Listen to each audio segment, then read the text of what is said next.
Well, good morning, everyone. Good morning. My name is Randall Barnes. I'm a senior media studies major here at Fort Valley State University. And I'm also the author of the two books that you see right here, A Queen's Pain and A Queen's Heart. This is my book, A Queen's Pain, and A Queen's Heart is available on my website. But today we're going to mainly talk about A Queen's Pain in regards to this research.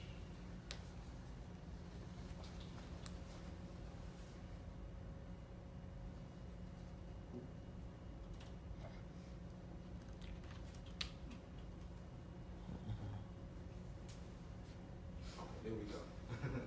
So, the reason why I decided to do this research is that I'm really passionate about media, but in a different way.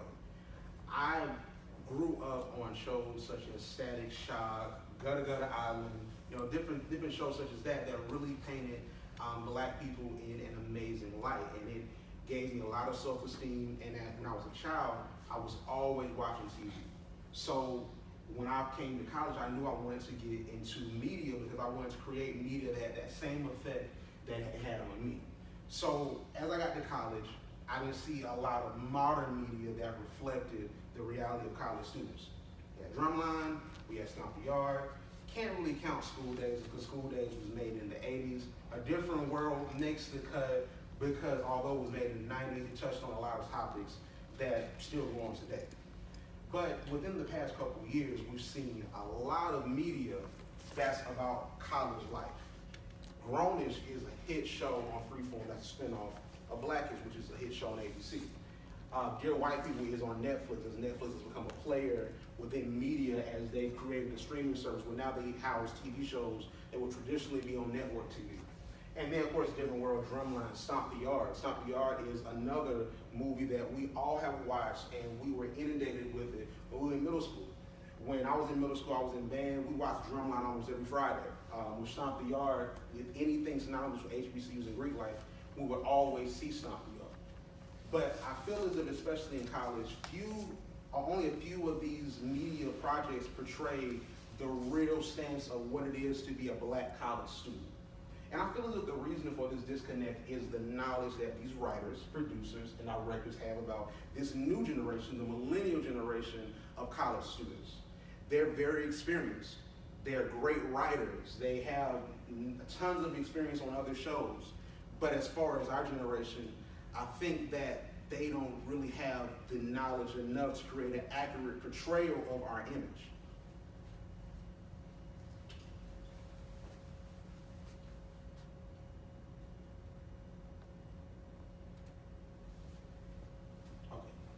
So, A Queen's Pain. So, A Queen's Pain is my third book, and it is right here.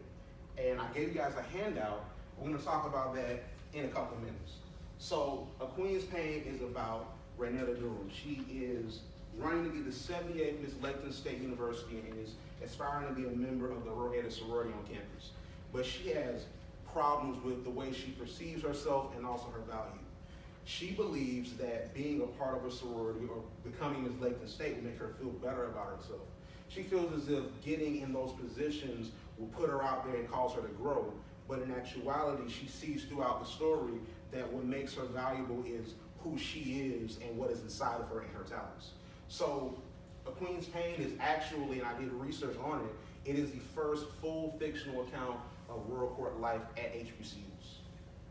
So the research question I want to delve into, does media give an accurate depiction of college life? So my hypothesis is that the media, I love the fact that we're seeing a variance of shows, but the media itself is sensationalized. You see a lot of relationships, you see a lot of drug usage, you see a lot of sex, but does that really connote our college experience?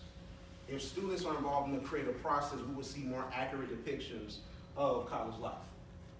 So the procedure I did was I have a business called HBCU Pulse, which I used to publish A Queen's Pain, and we have 5,000 followers of students from around the nation. So I asked them multiple questions concerning the different shows that are about college media, but I centered on one show especially because it's the most popular out of the bunch, and it's Grownish. I then presented them with the same students poll with my book, The Queen's Pain and The Queen's Heart, and asked if it was a more accurate depiction, and I gave you one of the portions of the book that I presented to the students. So media presented number one is grownish. So in the sake of time, I didn't want to show the whole video. This is a part of the promo. So you can see with the promo, it was inspired by a different world, but you see a lot of noticeable things that I feel as if does not really determine what college life is about.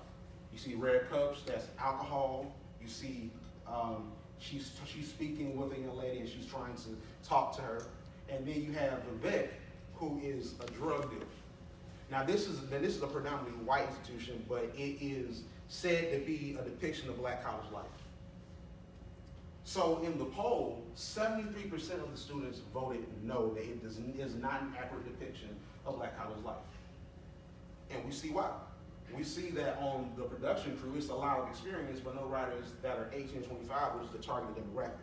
Now, on the producers, it gets interesting because you see Yara Shahidi, who's the star of the show, but she's the only producer and she has the least amount of episodes. If we look at the episodes, it's 20 episodes or more. So I then presented the students with what I gave you guys a lot of Queen's Pain strategy meetings. Now, this is almost the crux of what the book is about, because it is showing that how her value is placed within the organization she wants to be in and the title she wants to be in. And the students that read this piece of the book thought this was a conversation that would happen in real life. And I got it from a real person that goes here, Kayla Out. She's graduating. She's a member of Delta Sigma Theta, and she also was the second attendant to Tanzania Walker, who's Miss Fort Valley. She said this. Basically, she said that she doesn't feel that Greek life influences the election in any way. She feels as if it puts her in a light to be seen more, but it doesn't shift perception or shift the vote, such as that. And in real life, we saw that Kayla Out and there, Anisha Johnson, who were amazing women and they're members of Delta Sigma Theta, and Tanzania, it was not Greek, she won. And I got the storyline based off of that being a part of the organization doesn't shift that perception. So the results of the poll showed that the students resonated with my book, which had interviews. It had multiple interviews. This is only one section of it. But it resonated with it more because it was a realistic portrayal of what goes on in college versus what these writers and producers perceive of it. So my conclusion is that if students were a part of the creative process as consultants, it would be more accurate. So does anyone have any questions? That's it, 2 minutes. 2 minutes? Yeah. 2 minutes, okay.